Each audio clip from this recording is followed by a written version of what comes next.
تو در نکاح میگن که قلنفر نیارین که زندگی آدم تیز میشود، زندگیش ناخوب میشود، زندگیش دیگر.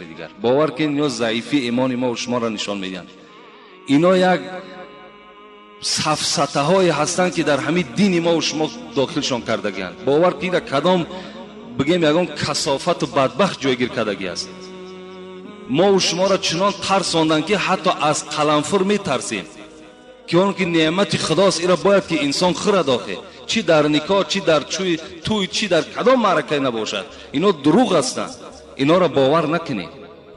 اگر شما با اینا اعتقاد داشته باشین و همین رسم و همین بگیم جاهلیت اگر جاری کنین، شما گناهکار میشوید. اینا دروغ هستند، باور نکنید. اگر شما از ریختن موی سر یا اینکه از بریشی، از لاغری، بی اشتیایی بودن، از وزن نالازمه، پروستات، درد دل، درد گرده، درد معده و یا اینکه خونو گرفتگی روده ها اذیت میکشید، پس با این رقم های در روی اکران بوده زنگ زنید. کمی از بیماری خود معلومات دهید. دوره های گیاهی لازمه را به شما شرکت شفا فرما توصیه میدهد. الحمدلله الذی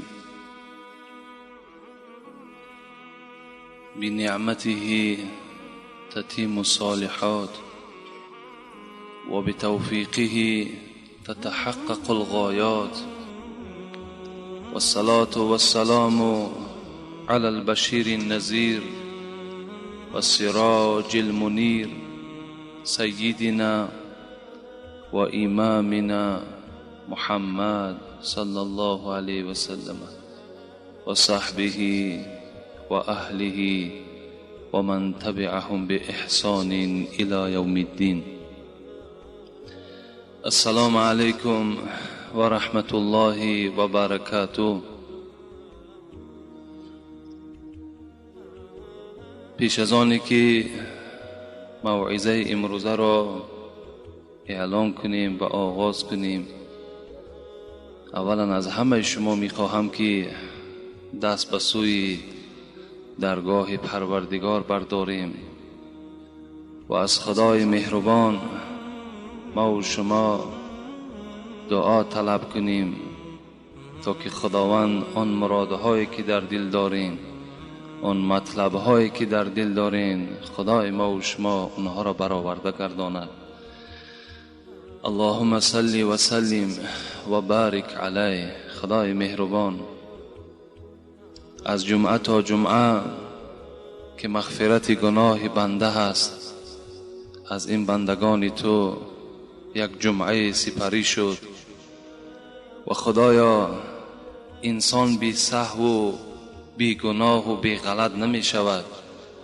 آن سهو، آن غلط، آن خطاهایی که در دوام این یک هفته از ما بندگانت سر زد، خدایا با فضل خود به حرمت این روز جمعه جمیع گناه های ما را مغفرت بگردانی و خدایا تا جمعه دیگر باز عبادت های ما را رنگین بگردانی، عبادت های ما را با ذوق و با شوق بگردانی. مهر ما را، محبت ما را خدایا نسبت ذات خودت، نسبت پیغمبرت، نسبت قرآنت، نسبت اسلام و مسلمین خدایا باز هم زیادتر بگردانی و خدایا امت اسلام را از فقر خلاص بگردانی و خدایا آرامی را در تمام دولت‌های اسلامی برقرار و بردوام نگه بداری و این جمعیتی که در این خانه تو حضور دارند خدایا بیماری ها داشته باشند، شفای کامل و شفای عاجل نصیب بگردانی. گذشتگی ها دارند، گذشتگی هاشون خدایا رحمت و مغفرت بگردانی. غایب ها دارند، خدایا غایب هاشون حاضر بگردانی.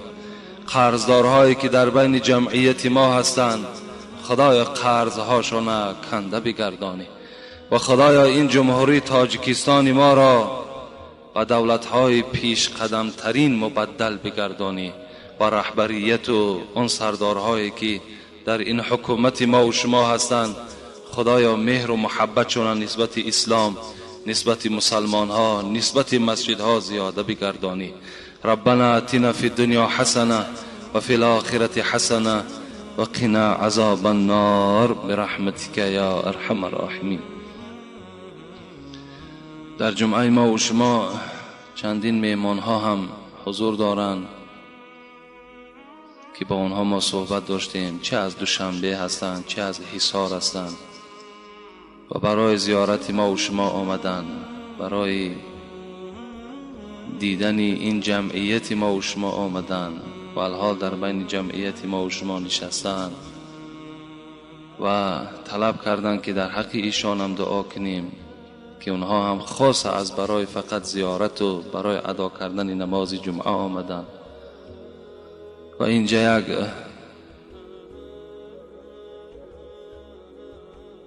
شخص دیگر هم از دنقره از ما خواهش کردند که قابل جان در حقشون دعا کنیم. خدای مهربان این مهمان ها و این برادر قابل جان از جمیع بلا و آفت ها در حفظ امانش خدا نگه بدارد و در هر قدم این مهمان ها خدایا حسنات کتابت بفرماید و هر مراد و مطلوب هایی که در دل این مهمان ها و این برادر ما قابل جان است خدایا با فضل و کرم خود برآورده گرداند. آمین یا رب العالمین. بابای فیضلار هم خدا رحمت و مغفرت کند، از همین محله ما بود که فرزندشان اسمت و نبیرشان رمزیا جان که در همین معرکه نشسته‌اند و مخلصی همین مسجد ما و شما هستند، گفتند در حق رمزیا جان در حق باباشان و اسمت باشد، در حق پدرشان گفتند دعا کنید خدای بابای فیضلار را روحش شاد، قبرش را خدای مهربان پر نور بگردانی و فرزندها و نبیرهاش خداوند اهل توفیق و اهل هدایت بگردانی. آمین یا رب العالمین. جمعه پیشین ما و شما درباره حقوق شوهرها بالای زنها صحبت داشتیم. الحمدلله که 3 جمعه پیوسته در این موضوع صحبت کردیم و البته باوری دارم که انشاءالله این صحبت ها بی تأثیر نمی مانند. اگر در 10 هم که تأثیر نکرد شاید در 1 نفر هم که تأثیر کند، انشاءالله این هم برای ما و شما بهبودی هست، پیشرفت است. رسول اکرم صلی الله علیه و سلم می گوید فاذا قمت على باب الجنه، وقتی که شب معراج نزد دروازه جنت ایستاده شدم،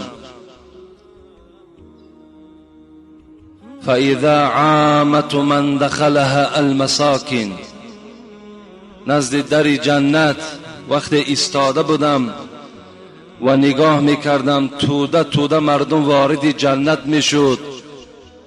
وقتی که پرسیدم اینها کیا هستند، گفتند مردم مساکین و فقیرها هستند. اهل جنت اکثریتش را گفت پیغمبر دیدم فقط مسکین ها و فقیرها بودند.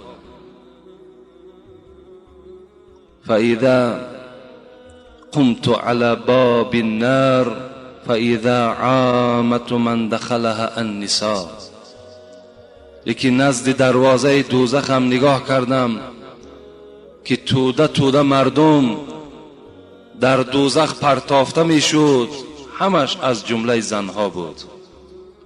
اکثریت اهل دوزخ را پیغمبر خدا گفتند نظارت کردم از زنها عبارت بود. البته زنهایی که در دنیا احترام شوهر نکردند، زنهایی که در دنیا به تربیه فرزند اهمیت ندادند، در دنیا به طرف شوهرها زبان درازی کردند، شوهرها را به احترامی کردند، حیات خوب مرد را به تلخی مبدل گردانیدند. اینها کسانی بودند که عاقبتشان وارد شدن بر دوزخ است. البته تمام خواهران عزیز و مادرها می دانند که این دنیا اونقدر دنیای دراز نیست. دنیایی هست که زود است که البته بالای چی زن باشد چی مرد باشد هجوم میکند و اون امانت میگیرد. و در پیش ما و شما حیات دیگر داریم، حیاتی که وی فنا شونده نیست. باید که برای اون حیات، اون دنیا باید که ما و شما کوشش و حرکت داشته باشیم. حضرت عثمان میگوید که شنیدم از پیغمبر خدا که میگفتند ما من امرأة قالت لزوجها ما رأيت منك خيرا، اگر کدام زنی که در دنیا به سوی شوهر میگوید ای شوهر من از تو چیزی ندیدم، بسیار است امروز این کلمات از اکثر زبان زنها صادر می شود. اگر یک روز یا یک ماه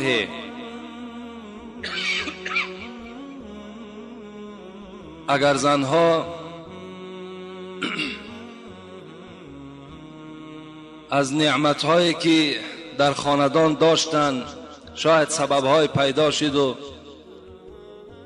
همان نانی با سیری را ندیدند، یا شاید که اون لطف و مهربانی هایی که شوهر داشت در دوام یک روز یا یک هفته اون لطف و مهربانی ها را دیگر مشاهده نکردند، در حال به سوی شوهر میگوید من از تو چیزی ندیدم. وقتی میگوید این سخن از زبان زن صدا داد، احبط الله عملها 70 سنه ولو كانت تصوم و تقوم الليل. پیغمبر خدا گفتند این زن در جواب این سخنی که به سوی شوهر گفتند 70 ساله عبادتشان برباد دادند، اگر چندی که روز روزدار بود شب به نماز بود. در یک کلمه که میگوید ما رأیت منک خیرا، من از تو چیزی ندیدم. باید خیلی با احتیاط باشم. چگونه که یک غلام در نزد مولای خود چقدر احترام دارد، یعنی چقدر با احترام صحبت میکند از روی ترس، باید که زن هم با شوهر خود این چنین صحبت داشته باشد. این زمان انشاءالله اون ثواب هایی که در این جمعه های گذشته گذاشتیم بعد زن نائل می شود. و الا اگر سرکشی کند و این گونه کلمات ها را اگر تلفظ کند، وای به حالش، چی در دنیا و چی در قیامت البته اینها شرمنده هستند و در عذاب خداوند گرفتار می شود. امروز باشد چگونه که به شما خبر دادیم که خیلی سوال های زیاد منتظر جواب هستند. می خواهم که جواب این سوال ها را به شما خبر دهم. بسم الله الرحمن الرحیم. السلام علیکم. داملای شیرین بیان. در سنت خواندن پراکنده شدن درست است یا نه از صفها؟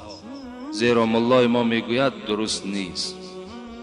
یعنی وقتی ما و شما فرض میخوانیم، کدام فرض نماز نباشد، چی فرض جمعه باشد، چی فرض پیشین باشد، چی فرض عصر باشد، ثواب و سنت همین است که در حال جایهای خود عوض کنیم. این ثواب است و سنت است. فقط جمع شدنی، یعنی راست بودنی صف، پر بودنی صف فقط برای نماز فرض است و خلاص. برای سنت اگر شما صف کشین و در صف راست کنیم برای سنت، نماز همه کراهیت دارد، مکروه است. در نماز سنت هیچگاه باید صف راست نباشد و صف نباشد، باید همه پراکنده باشد. سنت انا همین است. اون مولا صد نامعقول کرده است. مولا از هوا گفت است. مولا اگر پسترین کتاب همین شرح گوری را مختصر تماشا کند، در همون در باب سنت ها میگوید که حتی که سنت در مسجد خواندن خودش مکروه است. سنت باید در خانه خوانده شود. و در مسجد که آمدیم باید که جایهاتان، مثال چی قدر میگوید صاحب کتاب که اگر جایها را عوض کنیم و جایهای سجده چی قدر زیاد باشد، همون قدر برای خود شاهد در روز قیامت تیار میکنه. یعنی هر پارچه زمینی که شما عبادت میکنین اینها برای شما شاهدی در روز قیامت میدهند. چند قدر شاهد زیاد شد همون قدر کار شما آسان میشود. این از طریقه سنت خواندن. فرضها را که خواندیم پراکنده شوین در مسجدها هر طرف، حتی در خانه هم که خانه سنت است، اگر به شرط خانه های شما نزدیکتر باشد. دوم سوال، این شعر بیدل را التماس تحلیل کنید.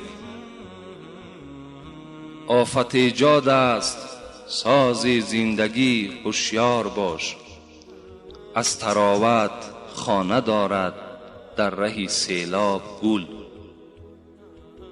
اصلا همین